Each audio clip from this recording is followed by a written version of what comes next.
로마서 7장 14절부터 25절까지는 로마서뿐만 아니라 성경 전체에서 최대의 난제이기도 하면서도 가장 중요한 주제를 다루고 있는데, 해석에 따라 신학사상, 즉 보수와 진보와 교파, 알미나인주의와 개혁주의를 나누는 분기점이 되기도 합니다. 문제가 되는 것은 이것이 바울이 어느 시기에 경험한 것을 말하고 있느냐는 것인데, 크게 세 가지 견해로 나누어지고 있죠. 첫째로는 바울이 아닌 율법 아래에 있는 유대인이나 초신자의 경험이다라는 것입니다. 바울이 현재 경험한 것이 아니라기에는 너무나 유치하고 설득력이 없는 것입니다. 둘째로는 바울이 믿기 이전 바리새인 시대의 과거 경험이다라는 것입니다.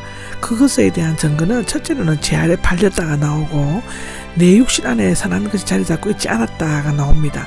나는 비참한 사람이다라는 것이 24절에 나오고, 이와 같은 심각한 죄의 고백은 거듭난 신자들에게는 있을 수 없는 것들이며 죄의 종이 되어 죄의 지배를 받는 사람의 상태를 나타내는 것이기 때문인데, 분명히 바리새인 시대의 경험을 말한 저자가 여기에서 갑자기 현재의 경험으로 전환할 수는 없는 것이죠. 세 번째로는 7장과 8장을 대조해 볼 때 다른 관점을 받아들이기 어렵습니다. 네 번째로는 현재형으로 되어 있는 것은 문법적으로 생생한 표현을 위한 극적 현재형이 건지고, 다섯 번째로 만일 영적으로 비참하게 끝난다면 핵심 자체가 문제가 되는 것이죠. 또 셋째로 바울이 믿는 후의 현재 경험이다라는 것입니다. 이것은 첫째로 앞부분에는 과거 동사를 사용했습니다. 그리고 이 부분에서는 현재를 사용하고 있는 것이죠. 두 번째로는 심각한 죄의 고민을 불신자가 할 수는 없다는 것입니다. 그리스도인의 생애는 가장 새로운 회개의 연속인 것이죠. 25절은 그리스도인의 현재 심정을 잘 표현하고 있습니다. 죄를 미워한다고 15절에 나오고 선행을 원한다고 15절에서 21절까지는 얘기하고 있습니다. 죄에 대한 고통스러운 절규는 24절에 나와 있고, 거듭난 사람이 회개한 후에도 괴로워한다는 것인데, 바울이 자신에 대해 겸손히 평가하고 하나님의 율법을 존중하고 있습니다. 세 번째 견해는 주로 개혁주의자들이 주장하고 있으면 바울의 의도를 가장 잘 이해한다고 볼 수 있는 것이죠. 율법이 영적인 것이라고 14절에 나오는데, 원문은 왜냐하며 뭐뭐시다라는 것입니다. 이것은 앞에 이유를 설명하고 있는데, 즉 율법이 나를 죽인 것을 율법 안에서 내가 원하는 선을 행하지 않고 원치 않은 악을 행하였기 때문이라는 것입니다. 영적인은 다음에 나오는 육신의 속하여와 대조적으로 사용되고 있죠. 이것은 고린도전서 2장 13절, 에베소서 5장 19절에도 기록되어져 있습니다. 신적인 본질을 반영하는 것을 나타냅니다. 율법은 영이신 하나님께로부터 온 것이므로 본질적으로 의로우시며 거룩하신 하나님의 속성을 함께 지니고 있는 것이죠. 여기 알고 있습니다는 확신하다, 이해하다입니다. 비로소 났다는 것이 아니라 앞에 말한 것을 의심 없이 확신한다는 것이죠. 나는 육신에 속하여 제 아래 팔렸습니다. 근데 나는 당시 랍비 용어에 따라 나뿐만 아니라 일반적인 모든 사람을 나타내는 대명사로 사용되고 있습니다. 따라서 이 경험은 바울뿐만 아니라 믿는 모든 성도들에게 해당한다고 볼 수 있죠. 여기 육신에 속하여가 나오는데, 육체의 살로 만들어진이라는 뜻이고 세상적인 육적인 뜻이 있는데, 이 단어는 죄에 대하여 저항할 힘이 없어 쉽사리 죄의 도구와 노예가 되기 쉬운 살과 피로 된 연약한 인간의 육체 본성을 나타내고 있는 것입니다. 고린도전서 3장 1절에도 기록되어져 있습니다. 그리스도를 믿고 거듭났음에도 불구하고 성도는 영적인 율법을 지킬 수 없다는 의미에서 육신에 속한 자요, 죄 아래 팔린 자와 같다는 것입니다. 죄에 여전히 믿는 자 안에서도 거하고 있으며 아직도 육체의 죽음이라는 죄의 형벌을 지배를 받고 있습니다. 죄는 사람이 그리스도인이 된 후에라도 자기의 소유라고 주장할 기회를 끊임없이 탐색하고 있는 것입니다.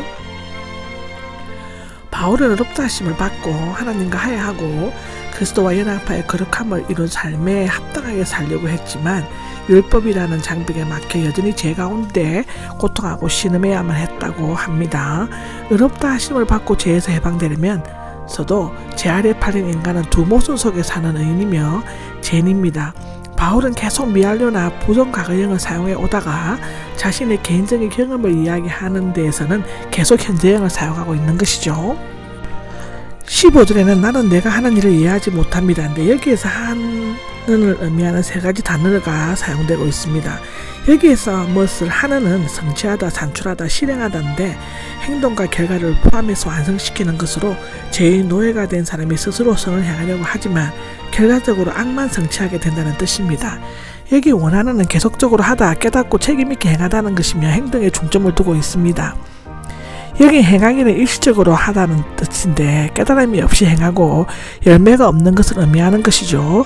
15절은 나는 지금 내가 무엇을 수행하고 있는지를 알 수 없습니다인데 왜냐하면 내가 반드시 책임있게 행해야 할 것을 계속적으로 할 수 없고 오히려 해서는 안 되는 것을 결국에 하게 되기 때문인데요. 바울은 무의식적으로나 맹목적으로 행한다는 것이 아니라 자신도 왜 그렇게 행해야만 하는지를 알지 못한다는 것인데 이것은 영적으로 거듭난 자만이 경험할 수 있는 것입니다. 그것은 내가 원하는 행하기 때문입니다. 내 앞에 알지 못한다는 것의 내용을 입증하고 있으며 나의 비극적인 갈등과 모순적인 육신의 모습을 고백하고 있습니다. 내가 실행하고 싶은 것을 하지 못하고 마음으로 싫어하는 것을 행하는 것인데 선과 악을 분별하는 지식이 없는 것이 아니라 행해야 할 것과 하지 말아야 할 것을 그대로 실천할 의지가 없다는 것입니다. 그러나 내가 인정하는 것이 됩니다가 되는 나옵니다. 율법은 인간 스스로의 힘과 의지로 지킬 수 없고 율법을 지키려고 노력을 하면 할수록 자신의 제약된 모습만 드러나게 되고 자신이 원치 않는 것을 행할 때는 여지없이 정죄한다는 것인데 율법은 좋고 어려운 것이지만 그것을 범하는 자에게는 무서운 고발자가 된다는 것입니다. 바울은 자신이 원하지 않는 것을 행하려고 할 때 자신을 정죄하고 고발하는 율법이 오히려 선하다는 것을 인정할 수밖에 없었다라는 것입니다. 그러나 그는 그와 같은 일을 나옵니다. 그러나는 문자적으로 그러나 이제는이지만 시간적으로는 아니라 논리적인 전환인 것입니다. 그런즉 그렇다면 그러나로 번역하는 것이 좋은데 그와 같은 일은 내가 미워하는 것, 내가 원하지 않는 것을 의미하는 것입니다. 그것은 하는 것은 나 자신이 아니고 내 속에 자리 잡고 있는 즉 내 안으로 들어와서 강제로 점령하고 집어짓고 사는 죄인 것인데 여기에서 죄는 인격화하여 내 안에 집을 짓고 살면서 나를 마음대로 지배하는 폭군으로 묘사하고 있는 것이죠. 죄의 노예가 되었을 때도 고통스럽지만 죄에서 해방된 후에 또다시 옛주인의 지배를 받는다는 것은 더 괴롭고 부끄러운 일이 아닐 수가 없는 것이죠. 믿는 자는 도저히 참을 수 없을 만큼 괴로웠던 죄의 악된 과거를 기억하고 있기 때문에 어떤 희생을 치르더라도 다시는 죄의 노예가 되지 않으려고 할 것입니다. 18절에서 20절까지는 나에는 육신적인 나와 참된 나가 있는 것인데 첫째 육신적인 내는 내 속에는 선한 것이 없고 죄가 자리를 잡고 있다고 18절에 말하고 있죠.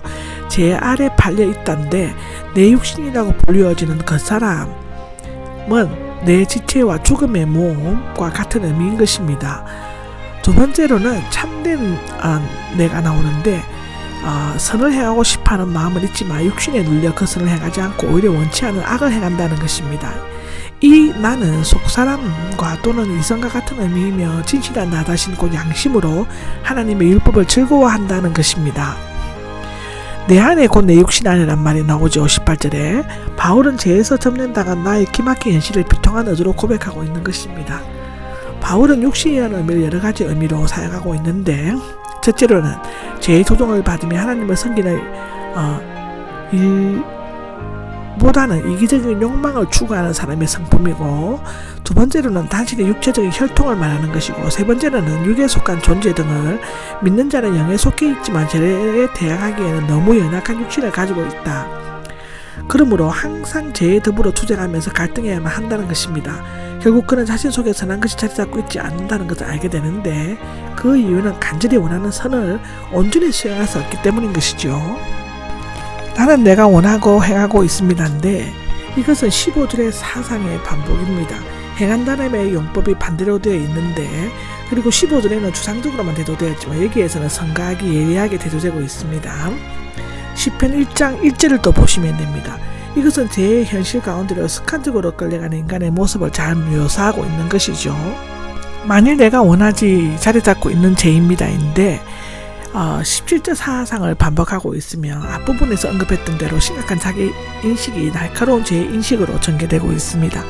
바울은 믿는 자임에도 불구하고 자신의 속에서 그를 노예로 소유했던 죄의 원리가 숨어 있으며 그것은 여전히 원하는 선을 행하지 않고 원하지 않는 악을 행함으로써 그를 통해 스스로의 본질을 드러내고 있음을 깨닫게 되는 것이죠. 범죄한 인간은 죄 아래 팔려 그 노예가 되었다라고 요한복음 8장 33절에는 말하고 있습니다. 죄는 인간의 육체 안에 자리 잡고 율법을 도구로 삼아 그 영향력을 행사하기 때문에 범죄한 자는 이율배반적인 갈등 속에서 괴로워하게 되는 것입니다. 21절에서 23절까지는 바울은 자기 자신의 심각한 존재 상태를 깨닫고 죄와의 처절한 갈등과 투쟁 가운데서 하나의 귀한 진리를 깨닫게 되는데요. 그것은 두 가지 법이 존재한다는 것입니다. 첫째는 하나님의 법 또는 마음의 법인데 이 법은 율법이 아니라 죄의 노예가 된 인간 자체 속에 존재하는 일종의 지배 원리를 의미하는 것인데 본래의 정확한 의미에는 미치지 못합니다. 물론 하나님의 법이 율법이나 계명을 포함하는 거룩한 원리로 해석돼도 크게 문제될 것은 없는데 이 죄의 지배 원리는 곧 속사람으로 하나님의 법을 즐거워한다는 것인데 즉 다시 말하면 함께 기뻐하다는 것입니다. 말하자면 바울은 속사람이 가지고 있는 선을 행하고자 하는 거룩한 원리를 따르기를 즐거워한다고 고백하고 있는 것인데 불신자는 이런 고백을 하거나 경험을 할 수 없는 것입니다. 여기에 속사람은 하나님의 형상으로 창조된 인간의 본성이나 마음과 같은 의미로 인간의 양심이 활동하는 부분을 가리킬 수는 있지만 그리스도 안에서 거듭난 나를 의미한다고 보는 것이 낫다고 합니다. 고린도서 4장 16절에서 18절, 에베소서 3장 16절을 보시면 되고요. 두 번째로는 죄의 법 또는 지체 안에 있는 법인데 이 부분에는 네 가지 법, 즉 율법이 언급되고 있는 것입니다. 하나님의 법 또는 마음의 법과 죄의 법 또는 지체의 법인데 실제로 두 가지 법인 것입니다. 여기 다른 법은 죄의 법으로서 하나님의 법을 즐거워하는 나와의 본질적으로 다르며 하나님의 법에 순종하지 못하도록 내 삶을 지배하는 죄의 영향력 또는 지배 원리인 것인데요. 죄의 법, 즉 죄가 지배하는 원리는 죄로 하여금 육체를 통해 사람의 전인격을 점령하여 악한 목적을 이루기 위해 끊임없이 믿는 자의 새로운 본질과 그 행위에 대항하는 성질을 거두고 끝내 죽음을 이르게 한다는 것입니다. 여기 마음의 법이 나오는데 마음의 법은 하나님의 법과 같은 것이며 마음 자체에서 일어나는 법이 아니라 하나님을 위해 살려고 하는 선한 의지를 일으키는 거룩한 원리인 것입니다.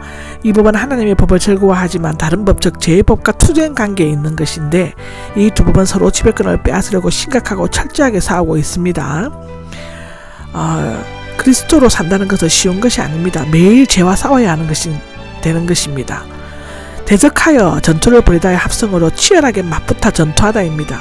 성도는 자신도 모르는 사이에 엄청난 갈등의 고통 속에 놓이게 되는 것이죠. 모든 것이 다 선택입니다. 죄와 선에 대해서 항상 스스로 매일 몇 초 순간 싸우는 것입니다. 죄의 법 안에 나를 포로로 사로잡고 있는 것은 여기 포로로 사로잡고 있는 것은 전쟁에서 포로로 잡아 노예를 삼는 것을 의미합니다. 당시 전쟁 포로는 반란을 일으켜 그것을 방지하기 위해 혹독히 다루어졌죠. 노예를 팔거나 무자비하게 죽이기도 하였습니다. 죄 아래 팔린 자를 가리키는 것은 죽음뿐인 것이죠. 나는 비참한 사람입니다가 나오는데 원문에는 오라 등의 감탄사가 없습니다. 비참한 사람입니다는 비참한 것은 곤중공한 고통스러운 슬픈 뜻이 있으며 많은 고통과 상처를 주어 괴롭혀서 지치게 하고 슬프게 하는 것을 나타내는 것이죠. 이 죽음의 몸과 죄의 죽음과 관계와 마찬가지로 죄의 노예가 된 몸과 죽음과의 관계도 불가분리인 것입니다. 죄에서 지배되어 원하는 선을 하지 않고 죄와 죽음의 세력을 벗어나지도 못하는 비참한 현실의 나를 말하는 것인데 특히 여기에서 죽음은 죄의 결과로 초래되는 것이므로 죄의 무서운 세력이나 파괴적인 영향력을 의미한다고 볼 수 있습니다. 누가 나를 구해내겠습니까? 라는 질문이 있는데 전투 중에 적에게 보로가 된 전우를 구해내는 것을 의미합니다. 누가 죄와 죽음에서 구출해내어 안전하게 나를 보여줄 수 있겠는가? 라는 의미인데 죄와 죽음의 싸움은 마치 치열한 전쟁터에서 죽느냐 사느냐의 목숨을 건 마지막 결정과 같은 치명적이고도 긴박한 것입니다. 이 바울의 단식적인 고백은 첫째, 자신의 죄와 죽음과 맞서 싸울 만한 능력이었고 둘째, 자신을 죄로부터 구해줄 수 있는 구원자가 없다는 사실에 대한 절망적인 외침인 것이고 셋째는 이제 자기를 해방시켜줄 수 있는 그리스도를 만날 준비가 되었다는 신호입니다. 넷째는 정죄와 심판에 대한 고통의 절규가 아니라 하나님의 법을 이루지 못한 것에 대한 실망스러운 단식인 것이죠. 이것이 결론이 아닌 것입니다. 바울은 거듭난 사람의 입장에서 자신의 가계에 율법과 죄악의 삶에서 겪었던 쓰라린 경험을 고백하는 것입니다. 그러나 예수 그리스도로 말미암아 모든 것이 바뀌었다는 것이 결론인 것이죠.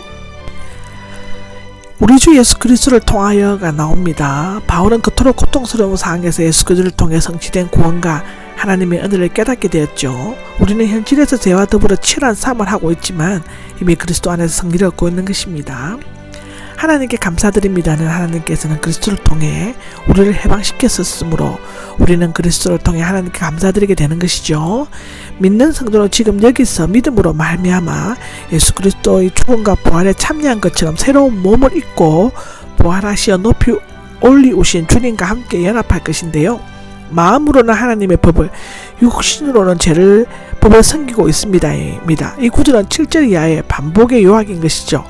마음으로 하나님의 법, 즉 지배 원리를 섬기고 살며 육신으로는 죄의 법, 즉 지배 원리 아래 살고 있다는 것은 모순이나 타협이 아니라 그리스도인의 현실에서 존재하는 긴장관계를 나타내고 있습니다. 불신자는 자기를 의해 사로잡혀 있기 때문에 이러한 긴장관계를 이해하지 못할 뿐 아니라 자신의 비참한 피조물이라는 사실도 깨닫지 못합니다. 교회 다니면서 변하지 않는 사람이 있죠. 그런 사람이 바로 이런 사람입니다. 그러나 의인이면서도 죄인인 성도는 하나님의 법과 죄의 법, 마음과 육신의 모순적인 갈등을 깨닫고 비참한 현실적 삶을 살면서도 그리스도의 십자가를 바라보면서 우리 몸에 속량되는 그날까지 믿음의 행진을 힘차게 계속해 나간다는 것입니다. 이것으로서 로마서 7장이 끝이 납니다.